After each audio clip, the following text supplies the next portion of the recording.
Continuing in terms of the mandated services, again at the high school, this is the high school level, and then you see the academic intervention and what districts are required to do on a district-wide basis.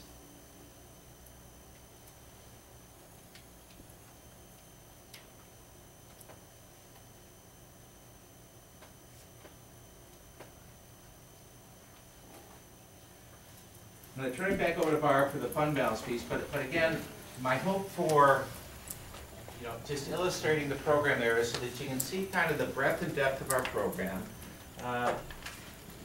Part of what we're going to have to look at, depending on, where we fall at the end of the evening, is okay, how do we again achieve that balance between expenditure reductions and levy increases?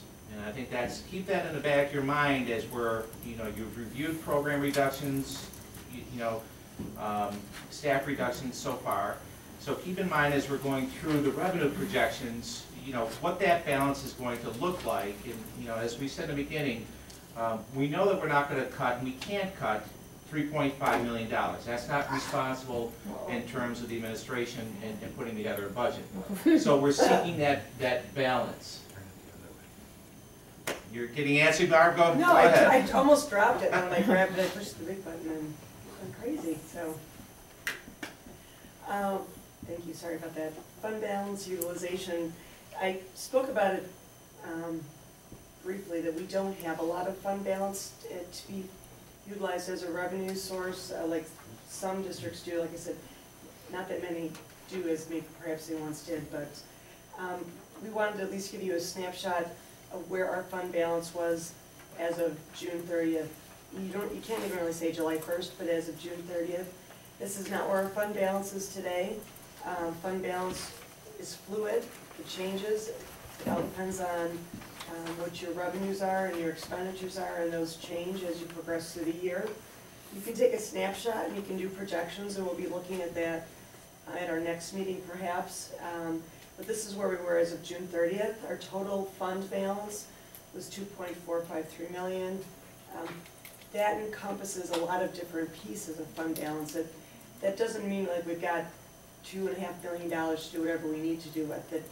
Some of that fund balance is what's considered now designated. They used to use the words appropriated and unappropriated. Now they use assigned and unassigned, designated and undesignated. Somebody had a great idea that changing the words would make it seem a little clearer. I think it just confuses people who finally got the old words, but whatever. So of our $2.453 million in fund balance as of June 30th, $703,709 is unappropriated, and that basically means that is a percentage of our budget for 11-12. You can carry up to 4% of your upcoming school year. This isn't quite 4%, but that is basically what's unappropriated. It is not earmarked for anything specific. We are allowed to carry that by law.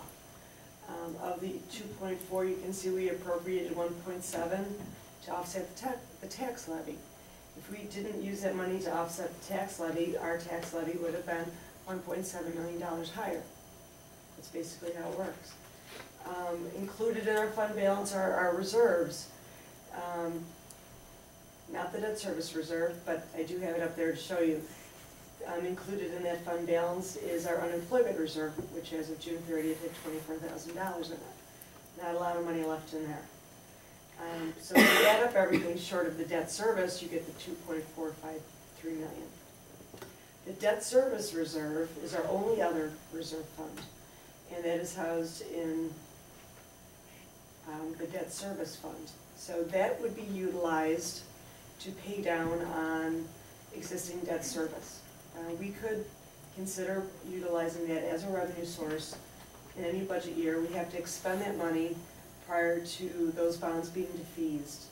Basically what it probably was money that was just unexpended out of previous capital project. So that has to stay in that reserve fund. It can't be put into the general fund, even though that would be nice. You could, though, it does sort of help the general fund because your debt service payments are in the general fund. If you think about it, at the end of the general fund, you'll see a debt service payment, so you can actually bring it in to offset that payment only. So in our case, we wouldn't be able to utilize more than what was, say we only had $50,000 in debt service, you could only bring in $50,000. Of course, we have way more than $288,000. But, so those are all of our reserves, and so we don't have a lot of reserves to use as a revenue to offset the upcoming budget. And keep in mind, one of Barb's earlier slides was talking about a plan for fund balance. And I think part of what you look at here is, our goal is to reduce the appropriated fund balance. Again, that becomes money that we have to come up with every year. So one of our goals for the future is to reduce that appropriated fund balance, and then to determine what is going to be the appropriate dollar amount for the unappropriated fund balance. I don't think we always have to look at percentages when you look at the unappropriated or unassigned. I think you can look at a dollar amount, and part of that is looking at, typically districts don't spend that unless they're forced to spend it for some type of emergency. So we need to look at what level should we have an unassigned fund balance, and what dollar value should we place on that. The other thing is we should really, in good years, it is smart to try to start to put away money into a reserve. And I know sometimes it's not a popular concept. People say, oh no, if you have extra money, you should give it back, or you shouldn't be doing that. But the truth is, everybody has a savings account. I mean, if you have no savings at home, you're either foolish or just unfortunate. I mean, we should in good times, if possible, have a repair reserve. That way, if you have an unfortunate problem, you can go and have that taken care of. It's nice to have a capital project reserve where you can start to save a little bit of money at a time, so that you can offset a capital project with some of your local money. So it's not the same as hoarding it and artificially inflating a tax levy. It's really more of incrementally saving, which most people find a conservative and smart way to manage their own personal life. And businesses and school districts, along with other municipalities, really should try very hard to have the same thought process.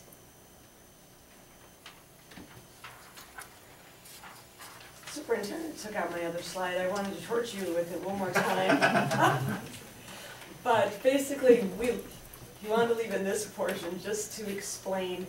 Now we're going to finally talk about the maximum allowable tax levy. We actually do have real numbers. So this slide you've seen before. Now I did call it, and we've called it all along, the preliminary tax levy limit calculation. Now we're calling it the final tax levy limit calculation. You have seen this exact slide. The numbers have not changed. So this is the tax levy limit that we are going to report to the comptroller on March 1st. This is basically the tax levy limit that we need to have prior to the exemptions or exclusions that we get to add back on top, which is going to determine the percentage of votes we need in order to pass our budget. This is the way our exclusions look like they're going to end up. You take the total levy limit for exclusions from the preceding slide, and you add on top of that our capital tax levy for the fiscal year that's upcoming. And in this case, it turns out to be relatively sizable at $773,000. I'll explain in the next slide how we got to that number. In addition to the capital tax levy exclusion, we will have the tax levy pension contribution in excess of 2%. For ERS only, there's no TRS exclusion for anybody. Our amount, our dollar amount works out to be the $41,478. I think you've seen that before. So you add the two together, you get $14,697. You take that number and add it to your total levy limit for exclusions, and you get what's called your tax levy limit plus exclusions. That is the total levy limit that we have. Now, the board can levy less money than that. That's certainly up to the board. That is the total levy with exclusions that we can levy. That's under the majority vote, just the simple majority vote. Simple majority. If you're going to exceed that, you will need 60% or more.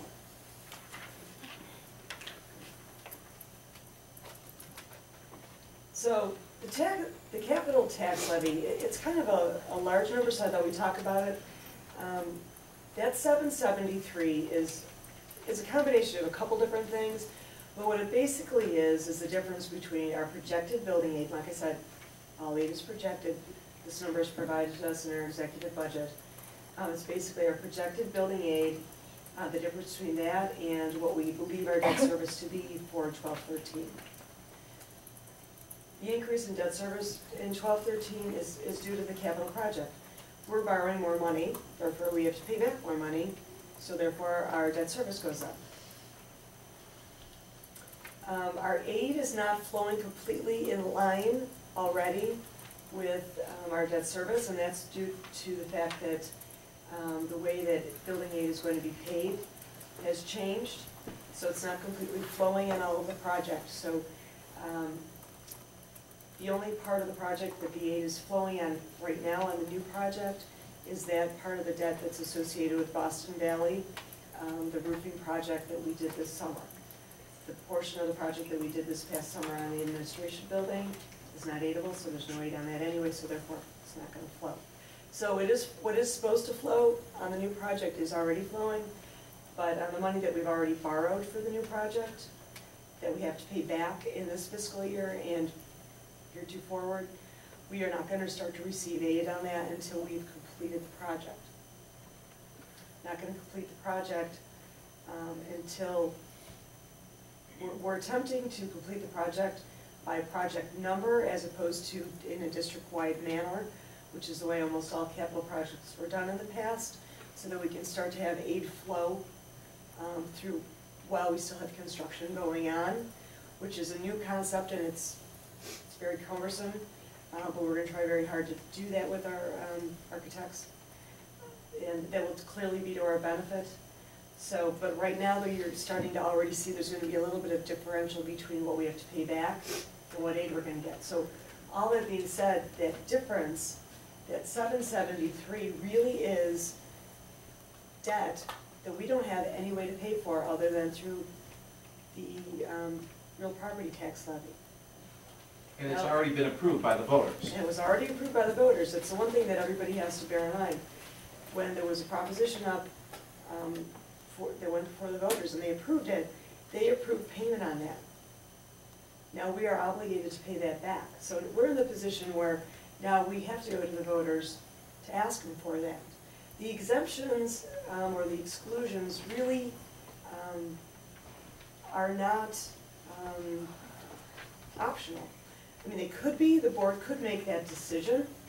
I would advise against it because the reason that they were made exclusions is because they're not an exclusionary repayment by the district. I mean, we have to pay it. So therefore, if we don't have any source of revenue, we don't have building aid on it, the only other way we're going to get money to pay make the payment that we're obligated to is to levy tax, and therefore it's considered an exclusion. Was this figured in yet to the tax levy? Well, let's circle back. No, that's why I want to have you go back and look at your revenue budget. If you go all the way down to the bottom, in red, you'll see phase one reductions budget gap. So what we've done is, on this form, is we've taken a look at what our total budget is with phase one reductions, and we calculated the levy. Now, we've gone ahead and subtracted off our maximum allowable levy plus exemptions, and that number in red, the 864,329, now represents what would be the gap.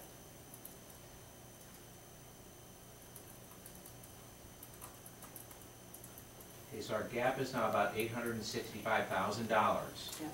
based on levy limit with exclusions. And that's, With the exclusion of the capital. Right, that's included, yes, that's Okay. factored in. If you go back, you can see that on the Yeah, preceding slide. I know, you, but yeah, and we're at, based on not the this, best that's numbers. the Okay, maximum it's we right can levy under the majority vote, simple majority vote. Right. Bart, percentage-wise, what does that come out to be in terms of the maximum levy limit increase on the levy from last year to next year, from this year to next year I projected? believe, I think actually I have it with me, I think it's 4.48%. I know I have it here, oh, it's right here.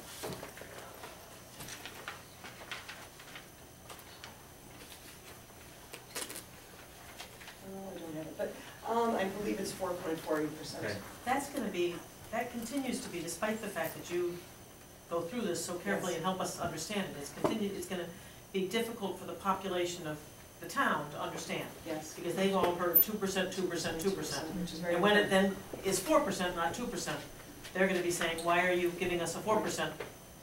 We are gonna spend a lot of time, we're not gonna be, when we do our budget presentation, our budget hearing, and when we go around and, have, an opportunity for people to come in and listen to us, we're not gonna be presenting the calculation in this manner. I mean, it's too long and lengthy. I don't wanna see people can't understand it, but you're gonna lose them in the first 5 minutes because it's, for most folks, relatively uninteresting.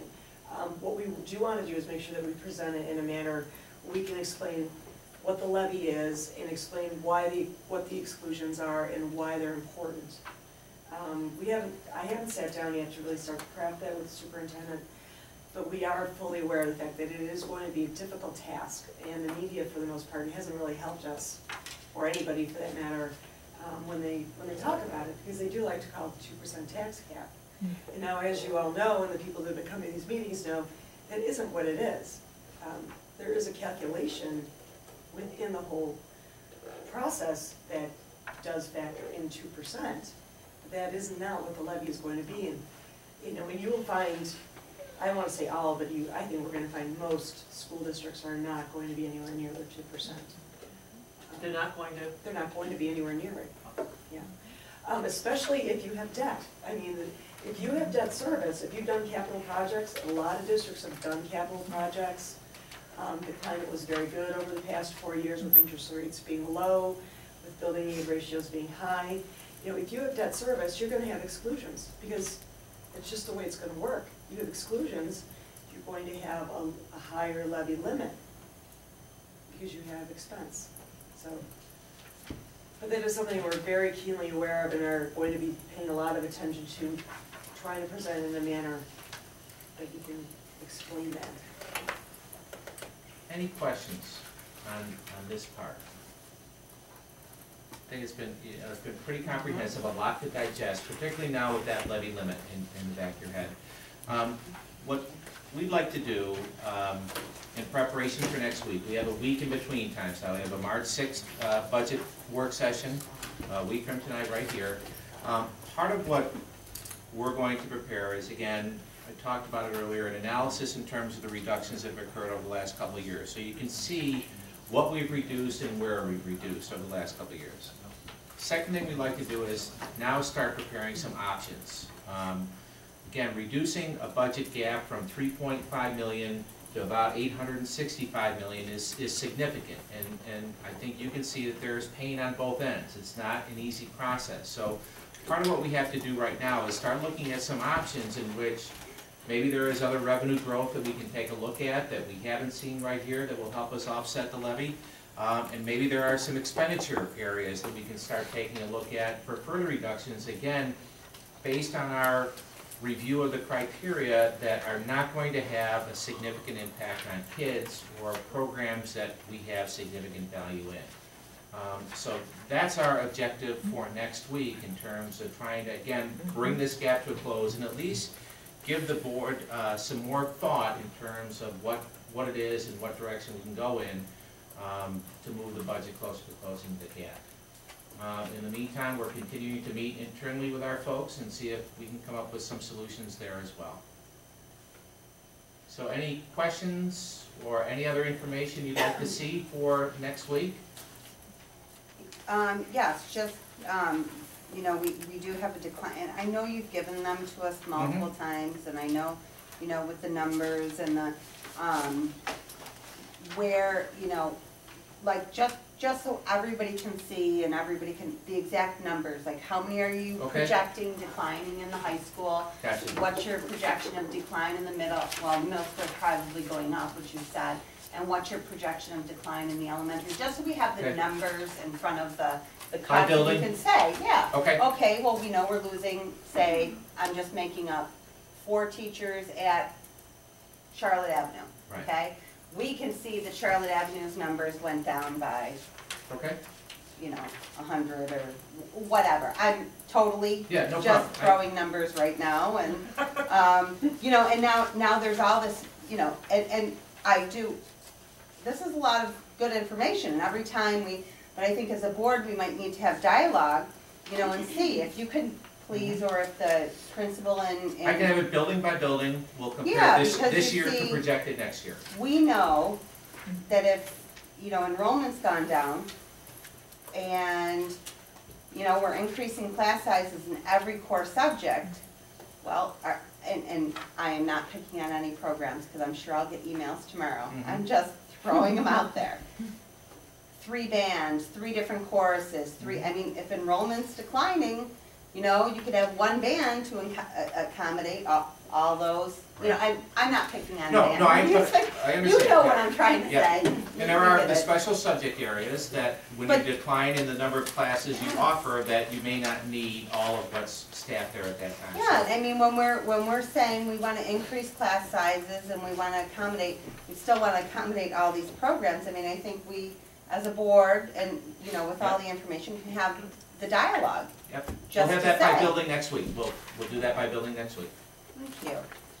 Steve, I think there's another, an area I don't understand very well, that I think we sort of mentioned, hearing more about at some point, is exactly how the guidance, psychology, social work interface works. I mean, I see them working in every school, but I don't understand quite what each of those categories cover and how that works out, as you say, in terms of, Okay.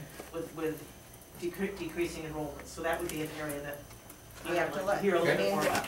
Nobody wants to talk badly, but we Right. have to look at everything. And with athletics, we have JV and varsity, so what about modified sports? I know some schools are looking at making cuts with that. What would the savings be? Because we still are offering JV and varsity. Correct.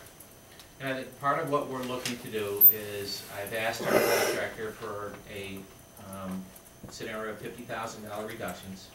I've also asked him to work with other school districts so that we have competition. They have it, we have it, and if there are certain teams that are being reduced, that we take a look at that.